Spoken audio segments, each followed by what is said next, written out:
자, 2026년 1월 3일, 바로 이날 전 세계를 그야말로 충격에 빠뜨린 엄청난 사건이 남미에서 퍼졌습니다. 바로 베네수엘라의 수도 카라카스에서 말이죠. 근데 이 소식이 어디서 나왔는지 아세요? 무슨 긴급 속보나 공식 기자회견이 아니었습니다. 도널드 트럼프 대통령이 자기 SNS에 직접 올린 거예요. 우리 군사작전 성공했다고요. 정말 드라마틱하죠.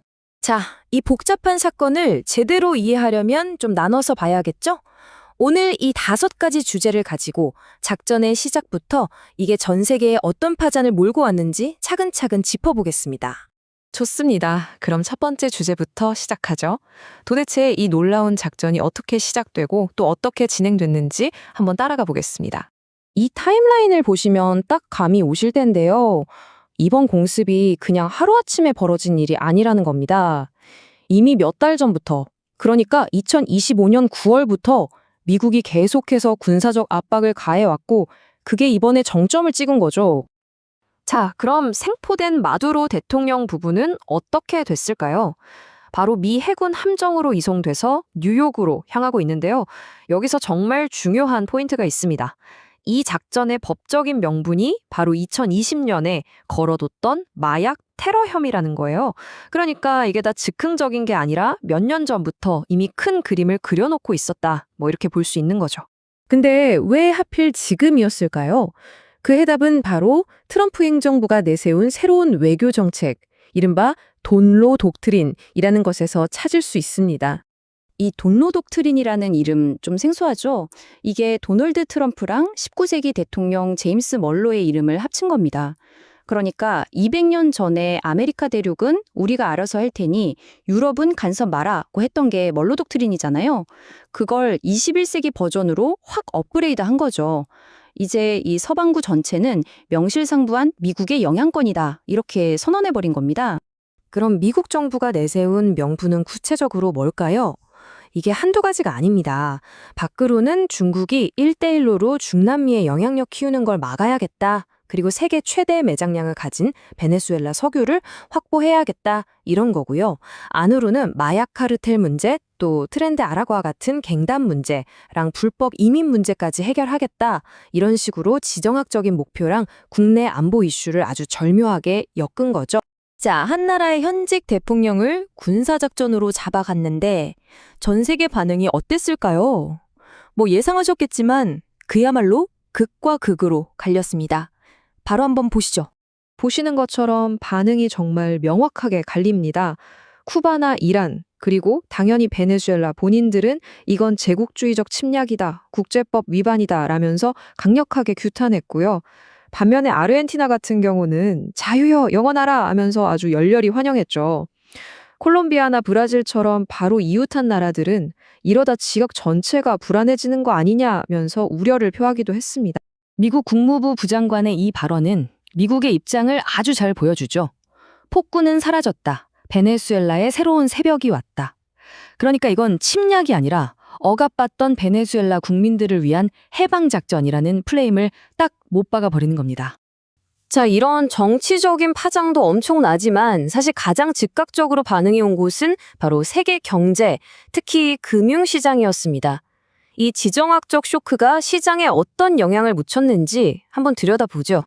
이 표를 좀 보세요. 이번 공습이 있기 바로 직전까지만 해도 월스트리트 분위기는 정말 최고였습니다. 2026년 S&P 500 전망치를 보면 다들 어마어마한 상승을 예측하고 있었죠. 뭐 AI 붐에다가 금리도 곧 내릴 거라는 기대감까지 더해져서 이번에도 불장이다. 이런 분위기가 팽배했거든요. 그렇다면 이런 갑작스러운 군사적 충돌이 이렇게 좋았던 시장의 흐름을 완전히 꺾어버릴까요?